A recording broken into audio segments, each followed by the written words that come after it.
예, 방금 소개받은 더밀크 손재권 대표입니다. 예, 다시 한번 인사드리겠습니다. 예, 전 세션에서 너무 재밌게 하셔가지고 위기감이 듭니다.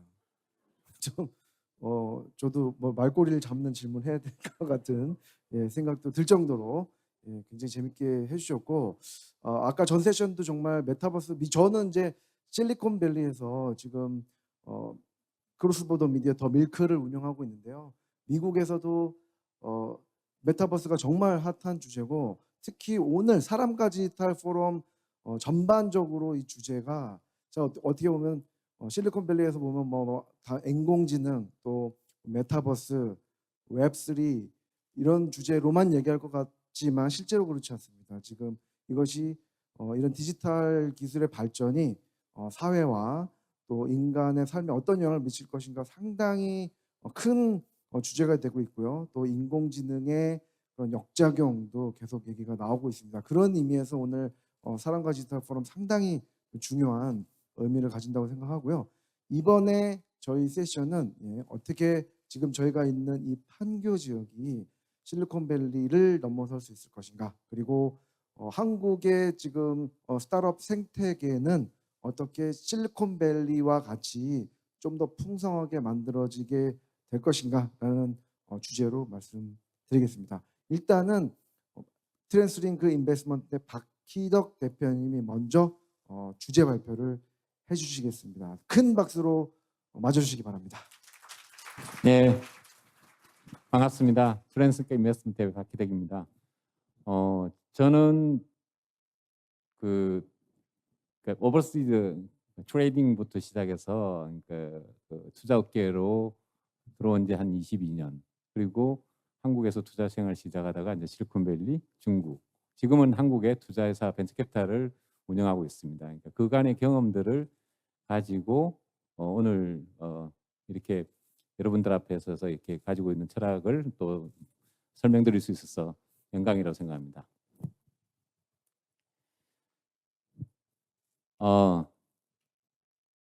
벤처캐피탈이 이제 사실 모험 자본이라고 왜 투자하는 어떤 벤처캐피탈이라고 하이 리스크 하이 리턴이라는 이야기를 하는데요. 여기서 사실은 제가 항상 그 강의를 시작할 때 벤처 기업과 스타트업 기업의 차이가 뭘까요? 라고 물어보는 경우가 많은데 스타트업이라는 용어를 쓴 지가 이제 실리콘밸리에서는 한 15년 정도 된 것 같습니다. 죄송하네요. 마이크를 왜 안경이 뿌였는가 했더만은 예, 스타트업 기업과 벤처 기업의 차이점 혹시 아시는 분 있으신가요?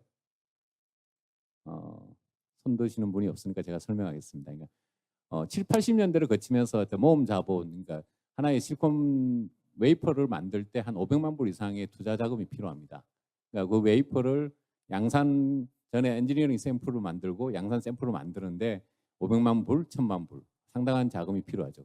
그래서 그 투자를 하는 실리콘밸리의 회사들한테 벤처 하이리스크 하이리턴을 하면서 수익을 기대하는 것들을 벤처 기업이라고 보시면 될 것 같고요.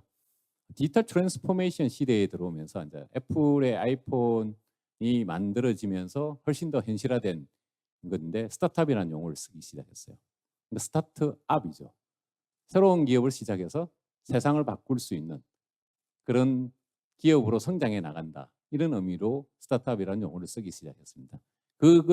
이 내용을 염두에 두시고 제 설명을 좀 들어주시면 감사하겠습니다. 자본주의가 다시 토지 노동 자본이라고 저희는 중고등학교 때 배웠고 지금도 그렇게 생각하고 있습니다. 생산의 3요소, 또 미국의 경제학자 폴 러머 같은 경우는 신성장 이론에서 사람이 필요하고 재료가 필요하고 아이디어가 필요하다. 이런 식으로 설명을 또 했었죠. 예, 디지털 트랜스포메이션 시대에서 들어가서 피터 시엘이 제로 투 원이라는 책에서 혁신을 이루기 위해서 디스럽티브 트렌드가 필요하고 그 트렌드, 세상을 바꾸는 트렌드를 만들기 위해서 테크놀로지가 필요하고 그걸 실천하기 위해서 엑스큐션을 하기 위해서 네트워크가 필요하다라는 식으로 설명을 했었습니다. 지금 아시다시피 역사상 가장 빠른 속도로 기술이 융합되고 있는 상황입니다.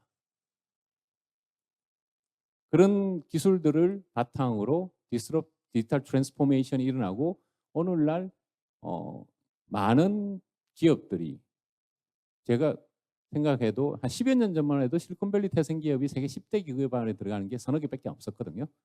근데 지금은 기업 규모 순으로 세계 10대 기업 안에 들어간 것들이 다 실리콘밸리 태생 기업이라고 볼 수 있을 정도로 혁신을 거듭하고 있습니다.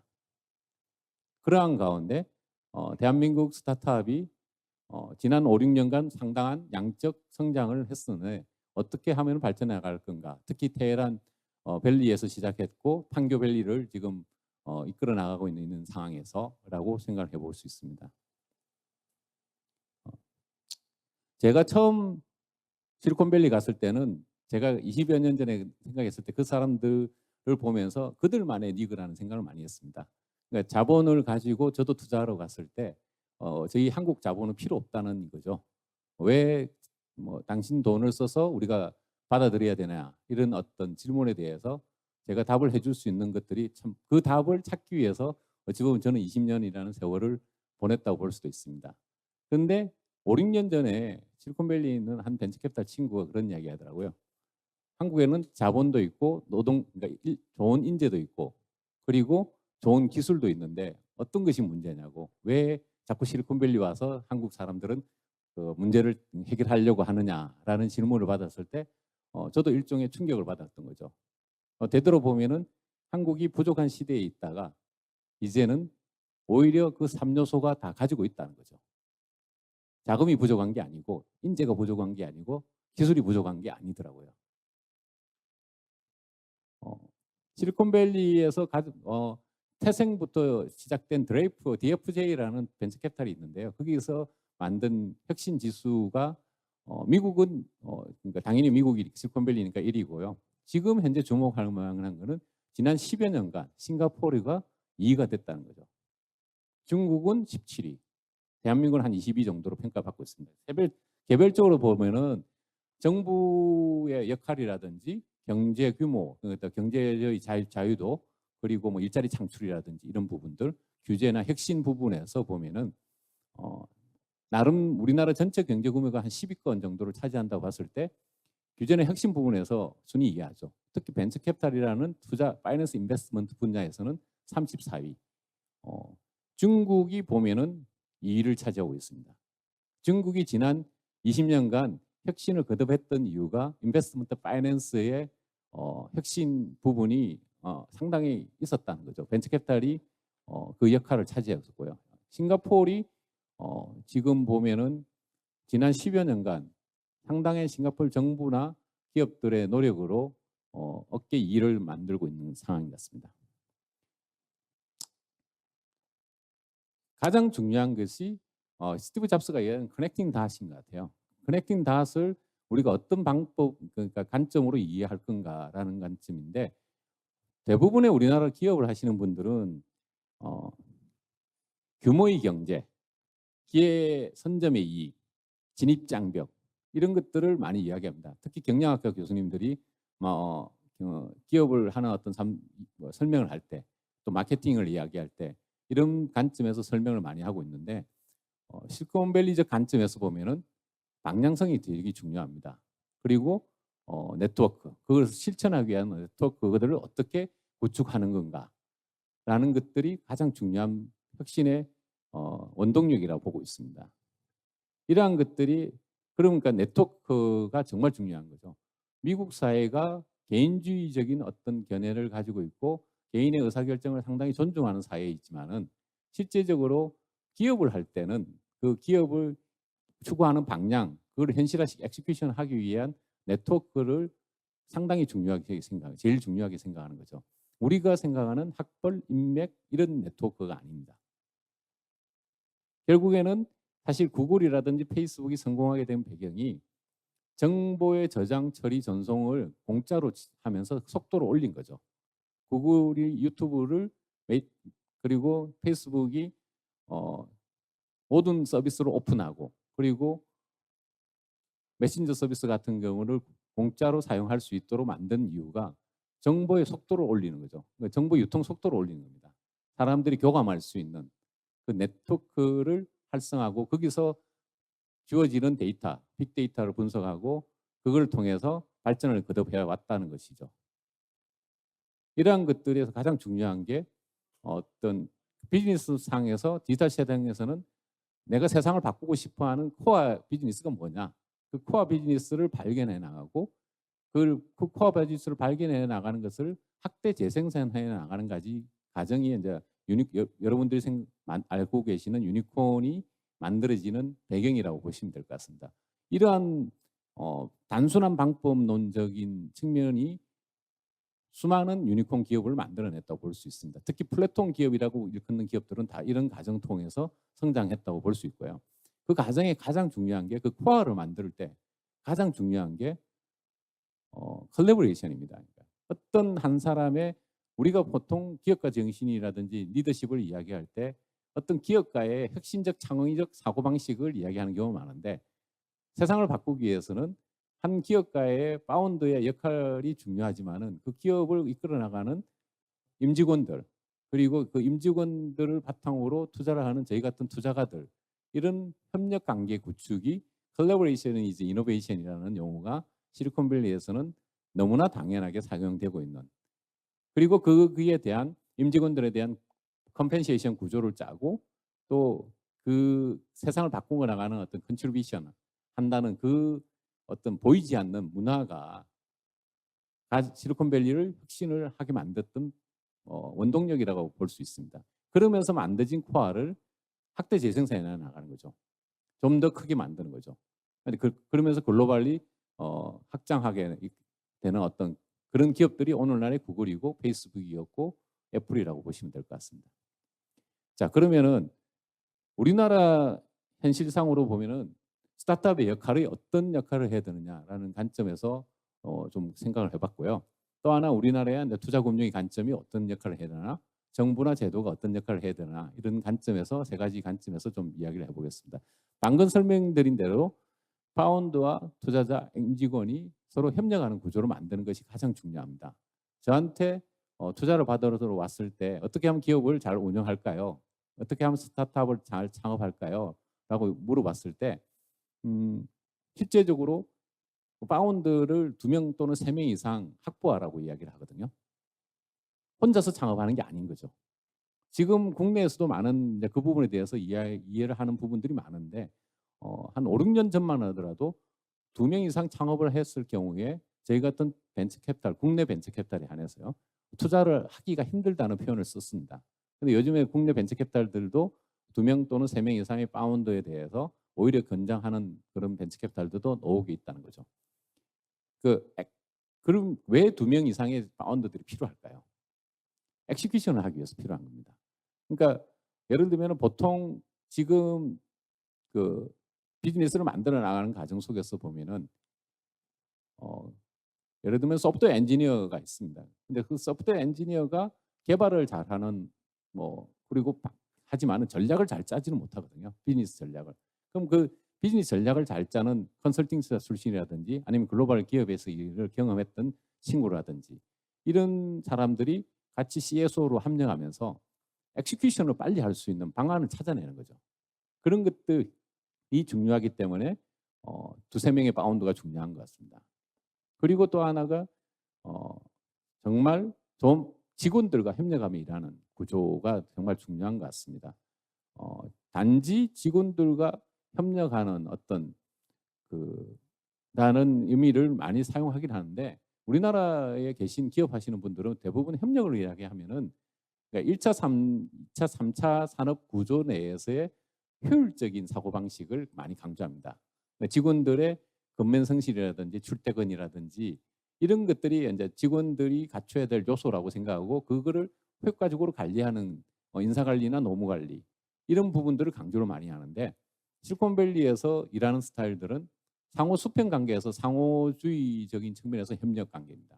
그러면서 컬래버레이션 툴들, 회사 내에 소통할 수 있는 커뮤니케이션 툴들이 많이 발달돼 있고 그걸 직접적으로 사용합니다. 이제 정보의 오픈성이라든지 쉐어하는 거라든지 이런 부분들을 정말로 회사 내에서 오픈하고 컬래버레이션 하기 위해서 사용한다는 거죠. 그리고 또 하나 중요한 게 3차 산업 뭐 산업 시대에서는 경쟁사보다 우리가 더 잘하는 게 중요했습니다. 단가, 원가를 싸게 만들고 공급하는 것들이 하나의 이그젬플이겠죠. 그러나 지금 시대, 디지털 시대에서는 시장에서 뭘 원하고 고객이 뭘 원하는가를 먼저 정의를 내리는 게 가장 중요합니다. 예를 들면은 스타트업 그 아마존 설립자 베프 베조스가 한 말이기도 한데요. 경쟁자에 집중한다면 경쟁자가 무엇인가를 보여줄 때까지 기다려야 된다. 그런데 고객 중심적인 사람이 더 혁신을 이룰 수 있다라고 표현을 한 거죠. 결국에는 경쟁자가 중요한 게 아니고 시장에서 원하는 고객이 원하는 제품을 코어 제품을 만들어내고 서비스를 만들어내는 게 더 중요하다는 거죠. 또 하나가 이제 우리가 생각해 볼 때 많은 창업자들이 IP를 이제 산업 시대에서는 IP를 많이 강조했습니다. 그러니까 그러다 보니까 카피 부분에 대해서 상당히 우려를 합니다. 특히 한국에 있는 창업자들이 카피하는 부분에 대해서 특히 또 투자자들도 그런 질문을 합니다. 카피 안 하기 위해서 어떤 뭐 특허라든지 이런 부분을 질문을 하는데 실리콘밸리 VC들은 질문을 하긴 하는데 그게 중요한 부분에서의 역할이 관점이 좀 틀린다고 저는 보는데 실제적으로 예를 들면은 그 Y 컴비네이트 공동 설립자인 폴 그레임이 이야기한 아이디어를 실천에 옮기지 못하는 것이 카피되는 것보다 더 위험하다는 거죠. 카피하기를 걱정해서 모든 프로그램들을 보안 프로그램을 만들고 어떤 이렇게 그 제품을 구성했을 경우에 엑스큐션 속도가 느려지는 거죠.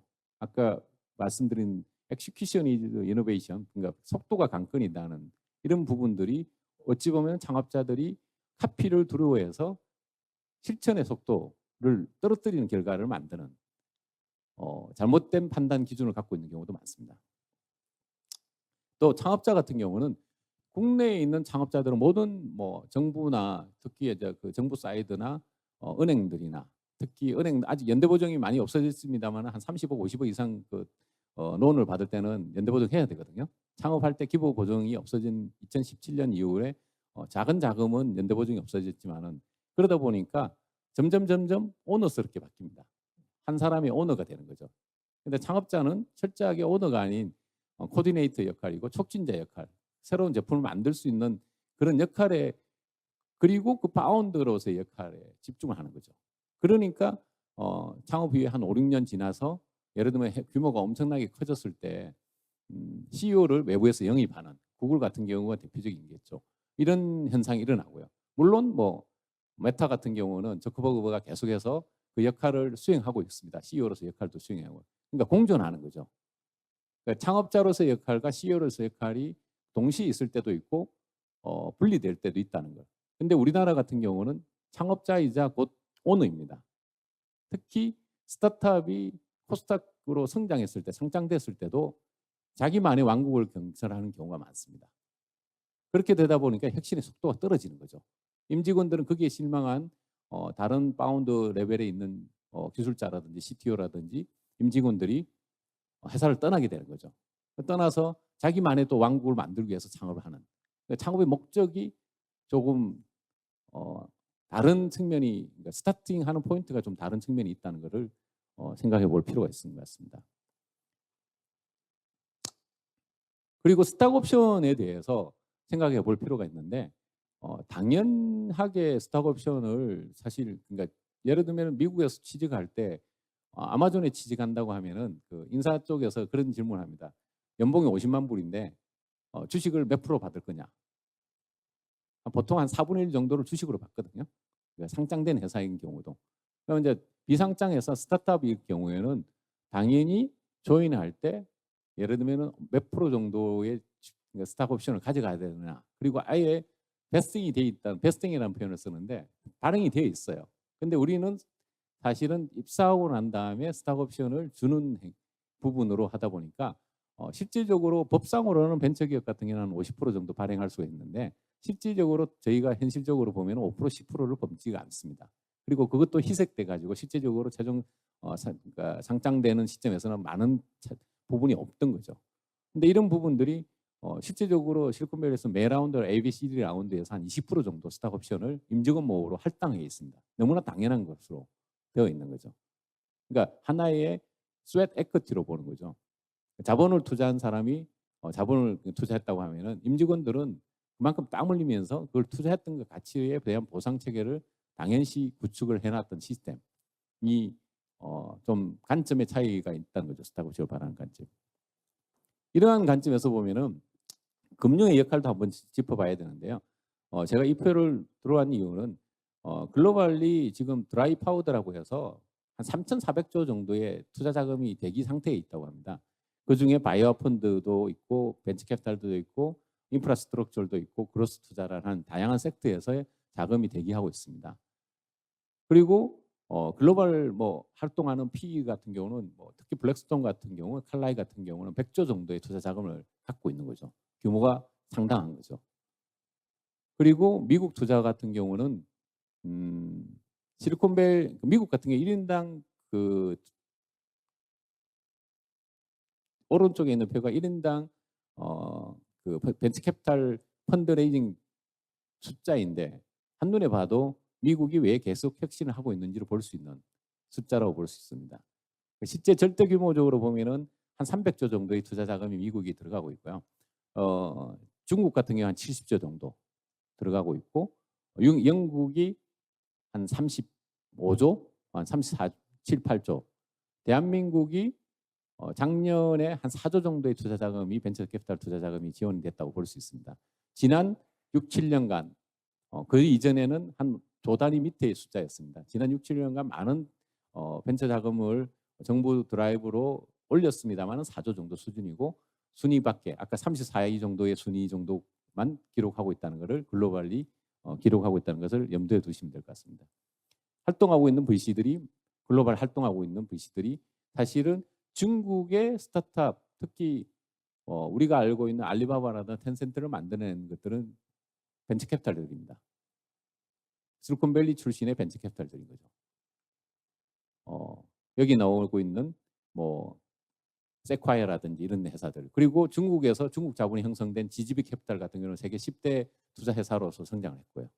이런 부분들 그리고 많은 그 인텔이라든지 뭐 구글이라든지 기업에서 운영하는 벤처 캐피탈들 자금이 있습니다. 그 과정을 통해서 벤처 캐피탈이 투자하고 프라이빗 에퀴티가 PE들이 그 다음 투자를 하고 상장을 하는 이런 투자 금융 파이낸스 구조가 아직 우리는 선순환 구조가 안 만들어져 있다고 보시면 될 것 같습니다. 투자 금융 규모의 확대가 이제 사실은 필요한데 정말 중요한 거는 우리나라가 없는 생태계가 있어요. 민간 펀드 부분인데요. 투자 금융이 실질적으로 예를 들면 테마섹이 한 600조 정도 운영을 하고 있거든요. 그리고 직접 투자를 하고 있지만은 펀드에도 많이 출자를 하고 있습니다. 그 말은 글로벌 금융 네트워크의 지배적인 구조를 형성하고 있는 거죠. 우리나라의 KIC라고 정부투자공사 그러니까 국제 한국투자공사가 이제 국제펀드 역할을 하고 있는데 210조 정도 운영하고 있습니다. 근데 그쪽에서 투자하는 것들이 대부분이 주식 투자입니다. 주식이나 채권에 투자하고 있는 거죠. 저희 같은 인베스트먼트 파이낸스 체계에 투자하고 있는 금액은 뭐 대퇴 투자라는 표현을 써서 한 14% 정도 한다고 하는데 실질적으로 벤처 캐피탈에 들어가는 자금은 거의 미미하다고 볼 수 있습니다. 재작년에 실리콘밸리의 3억 불을 KIC가 펀드로 만든 게 유일한 거죠. 그만큼 국제금융, 투자금융에서는 좀 차이가 있다는 말씀을 드리고 있고요. 이러한 것들이 이제 국제금융 협력 네트워크를 그러니까 구축하는 것이 정말 중요하다는 말씀을 드립니다. 그러니까 그 글로벌리 저희들이 투자하는 회사와 그러니까 스타트업과 VC의 관계도 중요하지만은 VC한테 출자를 하는 출자자들이 글로벌 수준의 네트워크를 가지고 이해를 할 수 있는 선순환 구조를 만드는 게 정말 중요하다는 말씀을 드리고 싶습니다. 또 하나가 창업가와 임직원들 특히 투자자의 상생 협력을 위한 규제와 제도가 필요한데 이런 사실 지금 저희 나라 같은 경우 실리콘밸리를 이제 에서 이야기를 할 때 창업자와 투자자와 임직원의 상생 협력을 만들어냈다. 그런 네트워크를 만들어내고 주주 자본주의의 한계를 넘어섰다. 이런 표현을 많이 쓰거든요. 근데 이제 우리 같은 경우도 사실은 이제 그러니까 그리고 그 부분을 예를 들면은 구글이라든지 아마존의 베조스라든지 이런 사람들이 2019년에 일종의 그 200대 기업들이 모여서 선언했던 것들이 어, 주주 자본주의 한계를 넘어서 이해자, 참여자 자본주의로 가야 된다. 이런 표현들을 쓰고 있습니다. 그러니까 저희 한국 같은 경우도 사실 플랫폼 경제를 하나의 어떤 부정적으로 시각으로 보는 게 아니고 공급자와 소비자를 연결하고 그 공급자의 가 소위 말하는 보상을 받는 구조를 만들어는 그런 참여자, 이해장의자 구조를 만들어야 된다는 거죠. 쉽게 이야기하면은 택시, 카카오 택시라든지 이런 택시 드라이버 회사들이 드라이버들이 나중에 보상을 받는 구조까지도 생각을 하는 시스템이 필요하다는 거죠. 이러한 어떤 그걸 실천하기 위해서는 보면 아까 말씀드린 스탁 옵션, 그리고 두 번째가 개별 인력을 우수함, 그러니까 정말 한국인들이 뛰어난 어떤 인력을 갖고 있습니다. 그런데 그것을 연결해서 시너지를 나게 만드는 그 문화를 구축하는 것들이 회사 내부뿐만 아니고 사회적인 공감대 형성이 되게 중요하다고 생각이 있고요. 그리고 아직도 사실은 한국과 글로벌을 구분하는 경우가 많습니다. 그러니까 특히 이제 저희 같이 출자해주는 은행들이라든지 이런 쪽 같은 경우는 한국에 투자를 해야 된다는 이야기를 많이 하거든요. 근데 한국의 창업자들이 한국의 스타트업들이 사실 글로벌 가서 비즈니스를 하고 있거든요. 그러면은 저희가 싱가포르에 투자하든 실리콘밸리 투자하든 그런 물리적 국경의 사고를 넘어서는 사고 방식을 가지는 필요가 있다고 생각합니다. 어, 예를 들면 또 말씀드린 대로 국내 자본의 해외 투자에 대한 시간 넓히고 말씀드린 대로 주식 회사에서 오너가 있어야 된다는 사고 방식. 얼마 전에 그런 어, 일이 있었죠, 사실. 두나무 같은 경우 또 특히 그 쿠팡 같은 경우 기업 집단 대규모 기업 집단으로서 5조 이상의 지역에서 동일인 지정 문제. 이런 부분은 산업 시대에 우리가 가지고 있는 사고의 방식이라고 저는 보고 있거든요. 사실은 누구도 쿠팡의 번킴을 오너라고 생각 안 합니다. 미국에서는. 미국 뉴욕 증시에 상장돼 있잖아요. 뉴욕 증시에 상장돼 있고 뉴욕 그 증시에 투자하고 있는 많은 자산 운용사들이 번킴은 오너라고 생각 안 하죠. 파운더라고 생각하죠. 근데 우리는 오너로 지정한다는 거지. 그런 문화, 인식 구조 이런 것들. 뭐 그거를 뒷받침하는 데가 한국 뭐 증권거래소라든지 공정거래법이라든지 이런 부분들이 산업 시대에 맞는 기준으로서 지금 평가를 하고 있고 바라고 있다는 거죠. 그러니까 단지 스타트업 생태계를 활성화시키는 것이 아니고 스타트업 생태계에 뒤에 있는 저희 같은 투자가 벤처캐피탈 같은 투자가 그리고 벤처캐피탈의 자본을 출자하는 출자자, 은행이라든지 각종 공제자, 연기금이라든지 이런 쪽 그리고 정부가 가지고 있는 그 여러 가지 제도적 금융이라든지 거래소라든지 공정거래법이라든지 이런 것들이 하나의 선선한 고리를 이어서 새로운 혁신을 만들어내는 것이 스타트업 생태계라고 볼 수 있습니다. 실질적으로 이런 이야기를 합니다. 한국에는 워싱턴식 자본주의와 여의도식 자본주의는 있다고 이야기하고 그러나 실리콘밸리식 자본주의는 없다고 합니다. 그 말이 투자 파이낸스, 인베스트먼트 파이낸스 체계가 아직은 글로벌 수준에서 조금 더 업그레이드 할 필요가 있는 한국 생태계라고 말씀을 드리고 싶습니다. 감사합니다. 예, 말씀 감사드립니다. 사실 상당히 전문적일 수도 있지만 우리 실리콘밸리 특히 이제 생태계를 스타트업 생태계를 얘기할 때 꼭 필요한 자본에 대한 얘기였는데 제가 사실 실리콘밸리 있다 보면은 항상 기술에 대한 얘기를 많이 하고 또 거기에 대한 뭐 사회적인 얘기도 하지만 이 자본에 대한 규제에 대한 얘기는 많이 없었던 것 같아요. 그래서 오늘 자리가 상당히 소중한데 제가 이제 박 대표님한테 여쭤보고 싶은 거는 우리 트랜스링크에서 컬리에 좀 일찍 투자하셨던 것으로 좀 유명하고 또 컬리가 지금 상장을 앞두고 있잖아요. 만약에 김슬아 대표를 2022년에 만났다고 한다면 더 큰 생태계를 위해서 어떤 조언을 해주시겠습니까? 네, 사실 많은 사람들이 지금 좀 묻습니다. 컬리 상장하냐고, 상장해서 주가가 어떻게 될 거냐고. 솔직히 저희들도 모릅니다. 근데 왜 그런 말씀을 드리냐면은 어, 벤처 캐피탈이라는 직업이 투자 후에서 7년에서 한 10년 정도의 뒤에 엑시트를 하는 직업이거든요. 모 국회의원께서 벤처 캐피탈과 프라이빗 에쿼티와 자산운용사와 이 차이점을 모르겠다고 했을 때 증권사의 PI 투자 같은 경우는 1, 2년 엑시트를 바라본다고 보시면 되고요. 자산운용사나 PE들 같은 경우는 3, 4년, 2, 3년. 저희들 같은 경우는 7년에서 10년. 미국 같은 경우는 15년 이상도 바라보는 구조기 때문에 올해 디지털 시대에서 컬리가 어떻게 될 건가에 대해서는 잘 모르겠어요. 그러면 이제 제가 김설아 대표에게 해줄 수 있는 말이 어떤 거라는 관점에서 보면은 김 대표하고 저하고 가끔 만나서 이야기할 때 인티그런트를 이야기합니다. 어떤 의미냐면은 완전 무결이라고 번역이 되는데 사실은 어, execution is innovation처럼 똑같은 being your word, 자기가 했던 말을 실천하는 것을 인티그란트라고 용의를 만약에 정의한다면은 김 대표가 자기가 세상을 바꾸기 위해서 특히 20대, 30대, 40대 워킹 우먼들의 가지고 있는 걱정을, 먹거리에 대한 걱정을 바꾸기 위해서 창업을 시작했고, 그 부분이 계속해서 지난 국내 생태계에서 혁신을 만들어낸 부분이거든요. 그러면은 제가 지금 해줄 수 있는 거는 본인이 인티그란트를 계속 지켜나가고 상장 외에 인티그란트를 지켜나가는 것이 가장 중요한 거 아닌가. 그 인티그란트가 만약에 저 같은 투자가뿐만 아니고 고객들한테 외면을 당하면은 더 이상의 성장은 없을 거라고 제가 김 대표한테 이야기했던 적도 있습니다. 돌발 질문인데 사전에 없던 질문입니다.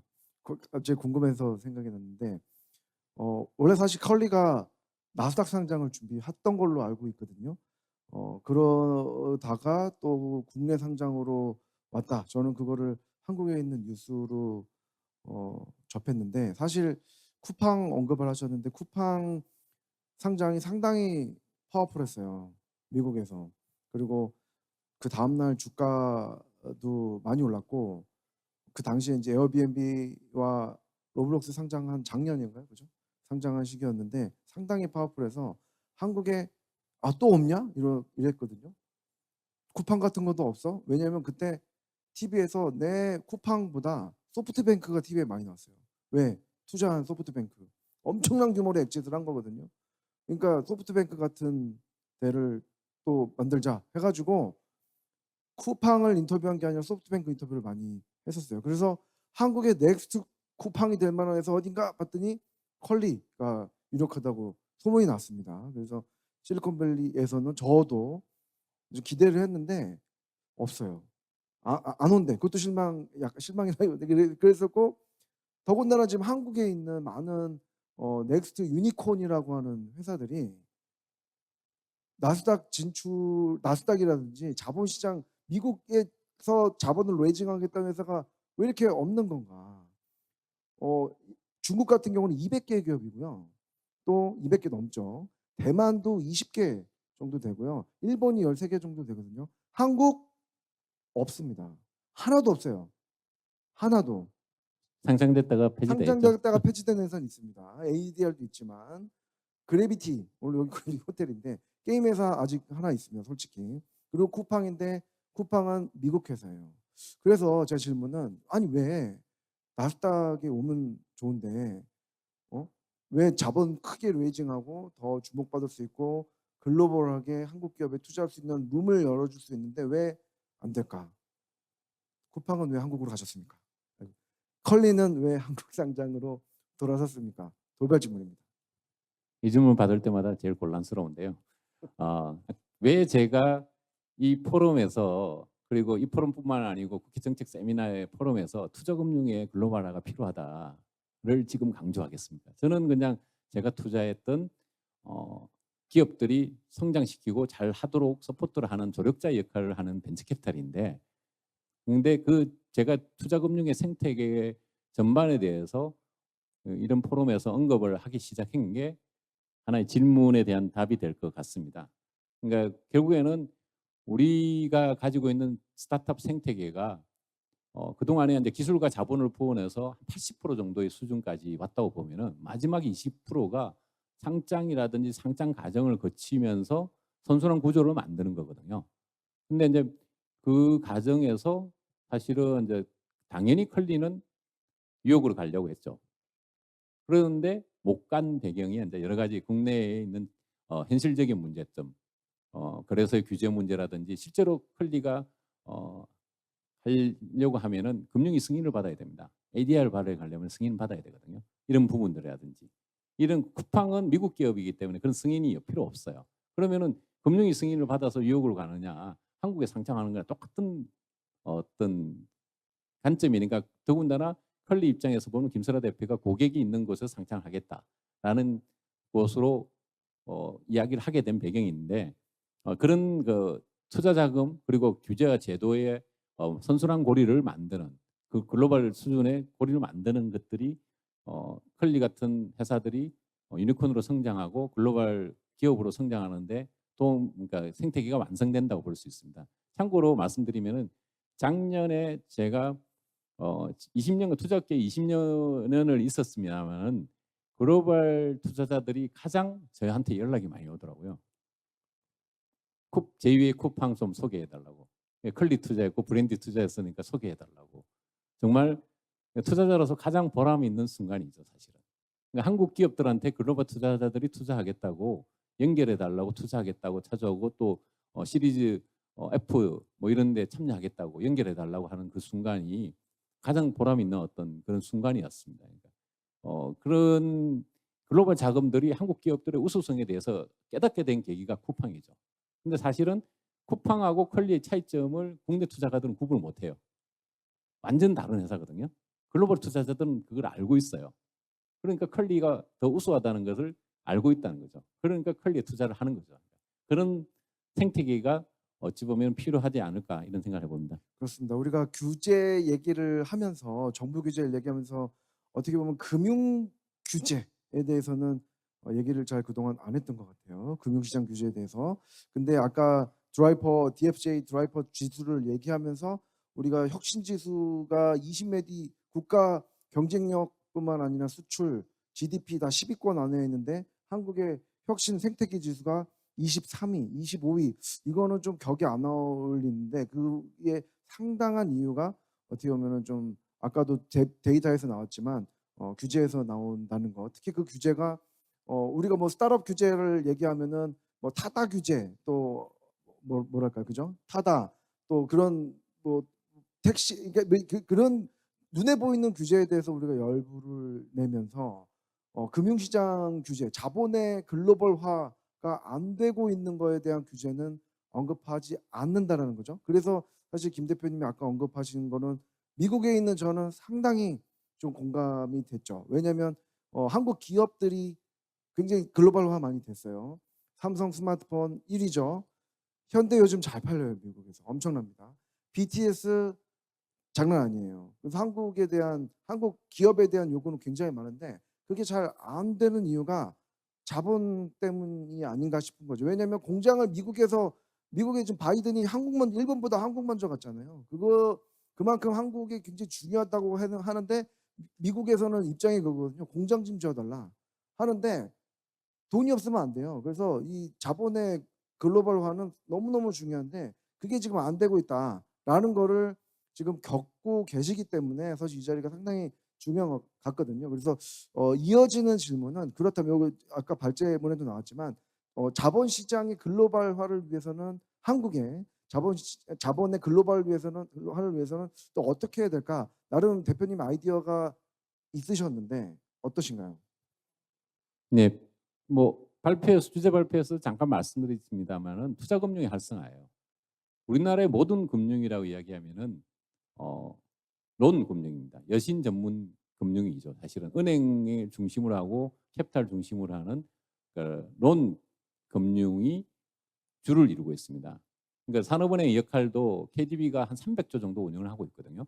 근데 산업은행에서 실제로 투자 자금으로 활용되는 돈은 불과 얼마 안 됩니다.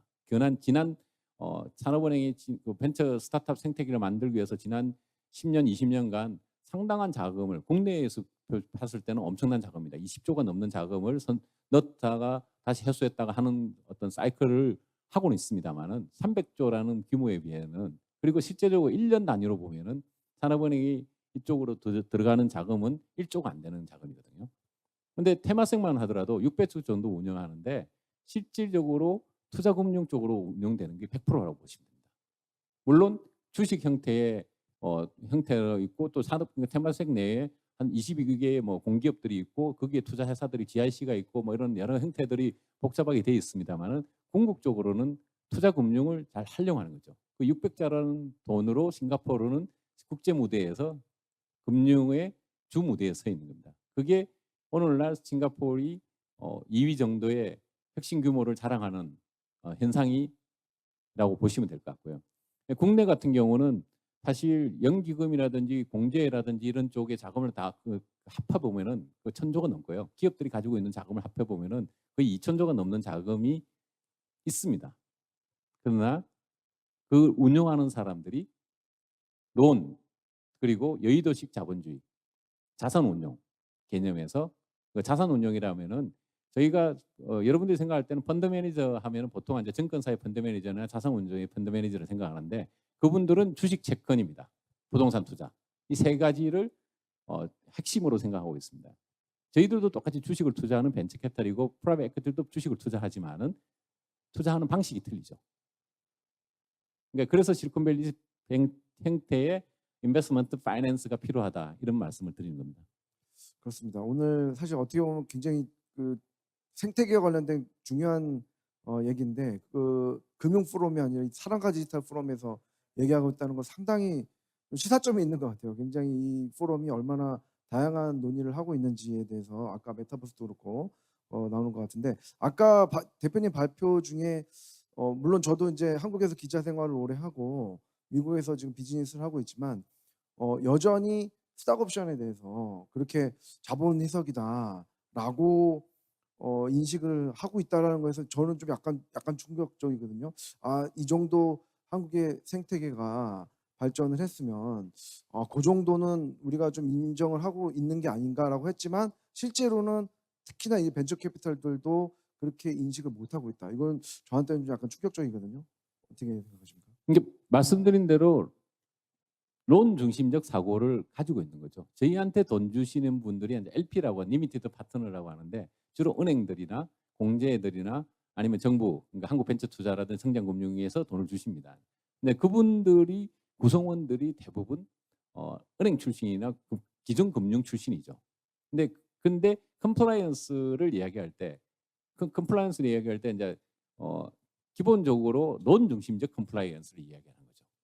그러면은 그 관점에서 스탁 옵션이라는 거는 자본을 운영할 때 저희가 자본을 투자했고 임직원들한테 예를 들면 10%의 자금을 발생하면 10%가 희석이 되거든요.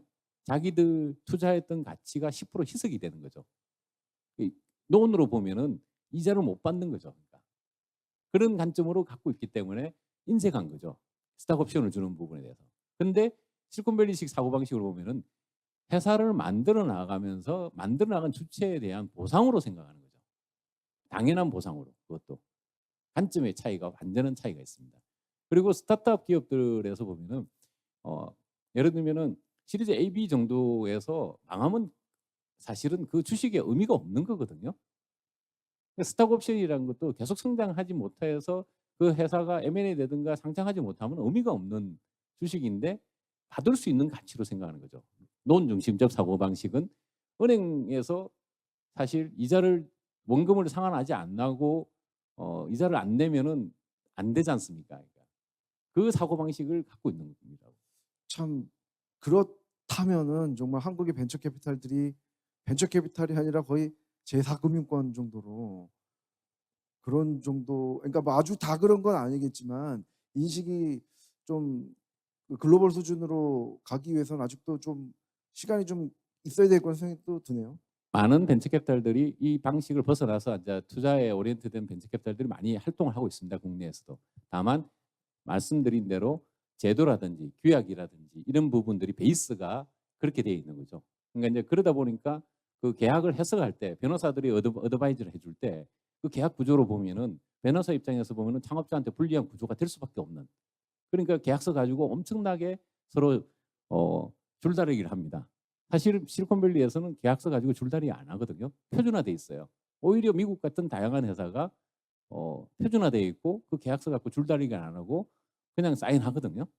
근데 한국은 스타트업을 해서도 그 계약서를 롬 준식 사고 방식으로 해석을 하다 보면 언젠가는 해소할 거라고 생각하는 방식으로 이해하다 보니까 이 계약 구조에 문제가 있는 거고, 예를 들면 벤처 캐피탈들이 아무리 그러니까 투자에 대해서 투자 방식으로 생각하고 싶어도 결국에는 회사가 망하게 되면은 그 계약 구설을 가지고 출자자들이 신의성실의 원칙에서 자금 관리를 잘 했느냐라는 식으로 벤처 캐피탈들을 추궁하게 됩니다. 그러면 벤처 캐피탈 입장에서는 보수적으로 바뀔 수밖에 없는, 그리고 그 보수적 바뀐 시각이 파운더한테 창업자한테 대표이사한테 그대로 전달이 되는 거죠. 아직도 그 구조가 근본적인 구조는 바뀌지 않았습니다. 그렇습니다. 지금 한 13분 정도 남았는데요. 혹시 청중 분들 중에서 질문 있으시면은 또 온라인에서 질문을 시청하고 계신 우리 시청자 여러분들 질문 있으시면은 여기 저한테 오니까 질문 있으시면 해주시면 감사하겠고요. 이제 오늘 메인 토픽 중에 하나인 판교 생태계 얘기를 좀 해보려고 해요. 여기가 이제 판교고요. 이 대표님이 보셨을 때 지금 이 판교 생태계가 이 실리콘밸리처럼 되려면 어떤 것들이 좀 제일 필요할까요? 제가 볼 때는 그래도 여기 인재도 다 좋고 한데 그래도 그 실리콘밸리에서는 스탠포드와 버클리라는 데가 있는데 이제 판교에는 뭐 요를 커버하는 대학은 따로 물론 서울에서 인접해서 그런지 몰라도 그런 면이 좀 떠오르거든요. 우리 대표님 어떻게 생각하십니까? 네, 뭐 정말 판교 생태계가 사실은 이제 가장 중요한 게 그 실리콘밸리에서 보면 세계적인 인재들이 다 모이는 곳이 실리콘밸리잖아요. 판교가 세계적 인재들이 모일 수 있는 요람이 되면은 글로벌로 수준 또는 글로벌 그러니까 그 실리콘밸리 넘어설 수 있지 않을까 이렇게 생각해 보는데요. 실질적으로 많은 사람들이 한국에 오고 싶어해요.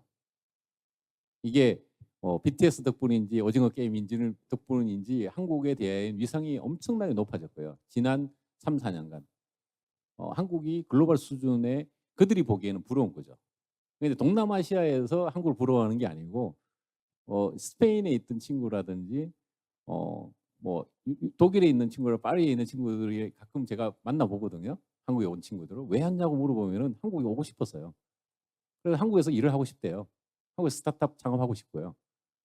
오히려 그들은 그렇게 생각하고 있어요. 글로벌 인재가 들어올 수 있도록 특히 CSO급 인재. 그러니까 한국 같은 경우는 창업자의 강한 도전 정신 이런 부분들이 한국의 장점이거든요. 그리고 뛰어난 인재, 개발 능력 이런 것들이 한국의 장점입니다. 그러나 방향성을 제시하는 전략을 제시하는 그리고 글로벌 오퍼레이팅을 그러니까 예를 들면은 아까 말씀드린 대로 컬래버레이션하는 문화를 만든다든지 이 문화를 만드는 역할을 하는 게 CSO 역할이고 COO 역할이거든요. 그런 역할을 실리콘밸리에서 경험했던 친구들이 한국에 있는 스타트업 기업들하고 같이 일을 하게 만드는 그게 가장 중요한 것 같아요. 트랜스니크 같은 경우가 이제 사실 그 실리콘밸리와 한국을 연결하는 그 역할을 하는데 사람을 연결하겠다는 그런 의미가 있다고 보시면 될 것 같습니다. 그렇습니다. 저도 이제 여기 한국 와서 보면은 좀 다양성에 대한 얘기를 좀 많이 미국은 뭐 워낙 멜팅 팟이고 또 뭐 인종도 다양하지 않습니까? 중국, 인도, 뭐 여성, 남성, LGBTQ까지 다양한데 한국은 굉장히 호모지니어스한 상황인데다가 또 여성이 일하는 것에 대한 또 문화도 이렇게 미국이나 선진국에 비해서 낮기 때문에 지금 그런 다양성 문제가 있는데 지금 대표님 말씀하시는 거를 들어보면은 외국에서도 많이 오고 싶어 하기 때문에 그런 적극적인 문호를 개방하고 또 이민 얼마 전에 영국에서 또 그런 스타트업 비자 적극적으로 오픈한다고 대학 몇 개 해외 대학에 대해서 그렇게 얘기를 했는데 좀 그런 좀 다양성을 하기 위해서라도 좀 문호를 개방하고 또 그런 비자 정책을 획기적으로 한다든지 하는 것도 좀 필요한 정책 제도적으로 좀 필요하지 않나 그런 생각도 드네요. 네. 그리고 또 기업가들이 그 사람들하고 같이 내부에서 일을 할 수 있도록 그 사람 실리콘밸리에서 일하는 사람들의 특징이 뭐 일종의 인제 뭐 소명이라고까지 거룩하게 표현을 할 수도 있지만은 자기가 세상을 바꾼다는 데에 대해서 엄청난 재미와 보람을 느끼고 있는 거죠.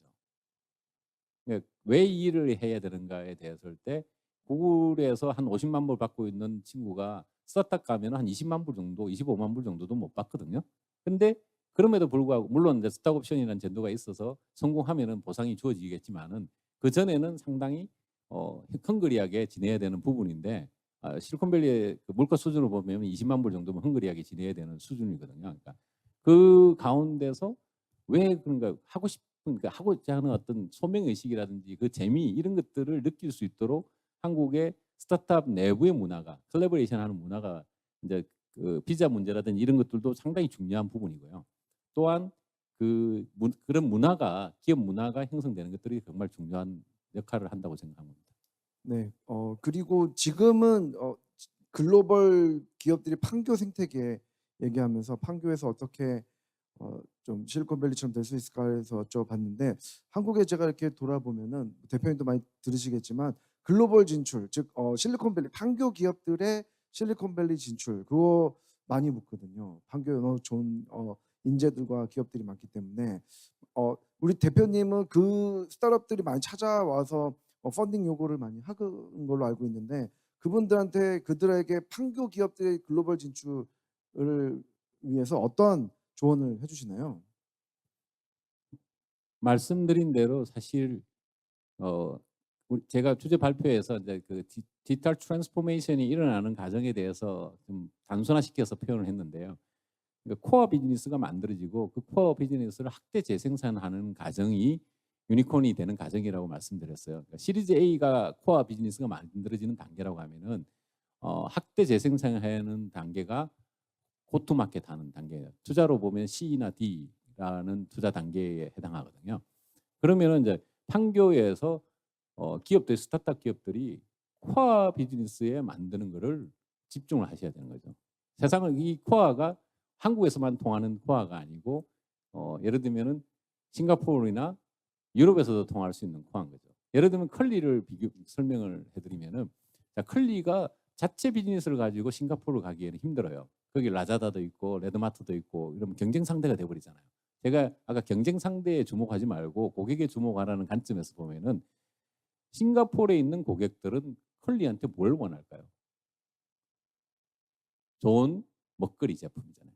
한국산 제품이든 글로벌 제품이든 컬리가 보장하는 양질의 제품을 공급받기를 원하는 거죠. 그게 컬리 비즈니스의 코어거든요. 그 코어를 만드는 과정이 정말 중요한 스타트업의 역할입니다. 마찬가지로 사스 솔루션 회사들도 글로벌리 사용할 수 있도록 코어 비즈니스가 만들어져야 되는 거죠.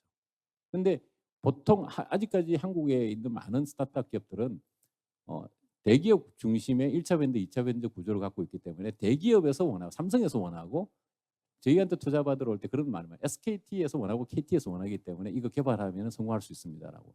근데 SKT, KT가 원하는 게 아니고 고객이 원하고 글로벌 고객이 원하는 코어 비즈니스를 만드는 게 정말 중요합니다.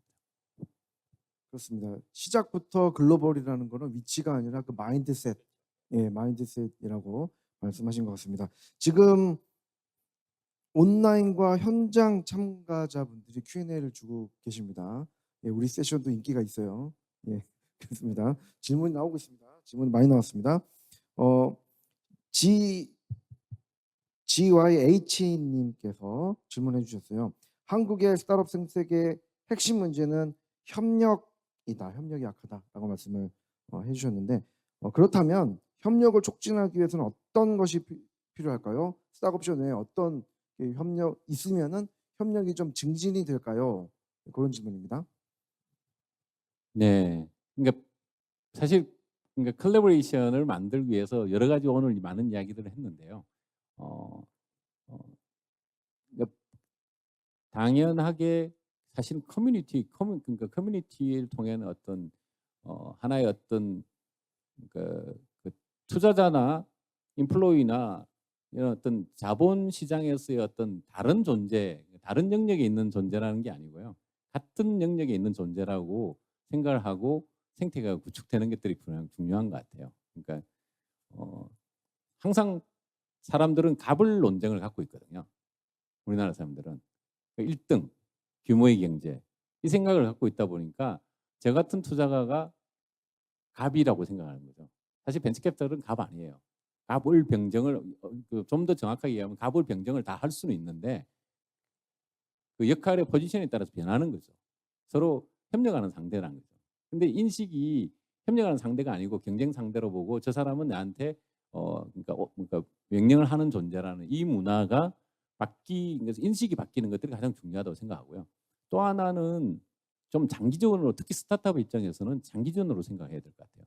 1년, 2년 단위의 3년 단위의 사회적 이슈 특히 에 대해서 예민한 것보다는 5년, 10년 뒤에 뭘 바꿀 건가에 대해서 근본적으로 생각하는 게 필요한데 우리나라에 지금 많은 지금 여의도에서 나오는 증권사 리포트라든지 또 언론사에서 바라보는 관점이라든지 올해 어떻게 될 건가에 대해서 너무 많은 얘기를 해요.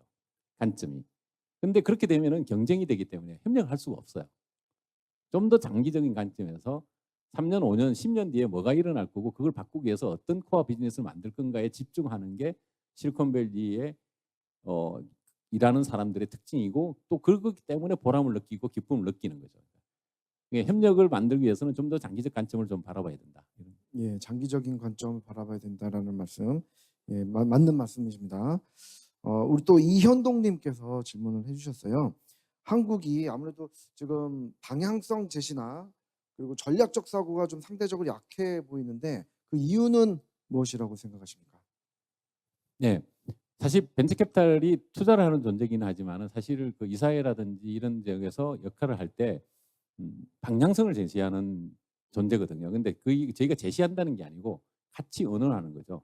그러니까 파운더들과 이사회에서 실제로 디테일한 어떤 뭐 세부 전략, 비즈니스 전략을 이야기하는 것보다는 사실은 그거는 회사를 직접 책임지고 있는 CEO 레벨들이 훨씬 더 잘 알고 있습니다. 그러나 큰 방향성에서 어떻게 가야 된다든지 이런 것들에 대해서는 투자가들이 많은 것들을 갖고 있는데요. 그러니까 그러니까 좋은 방향성을 가지려고 하면은 저희 같은 투자가들이 똑똑해지면 돼요. 글로벌 수준에서 사고하고 또 그 사고하는 방식이 커뮤니케이션이 파운드와 그 임직원들과 이야기할 때 오픈돼서 이야기를 하고 편하게.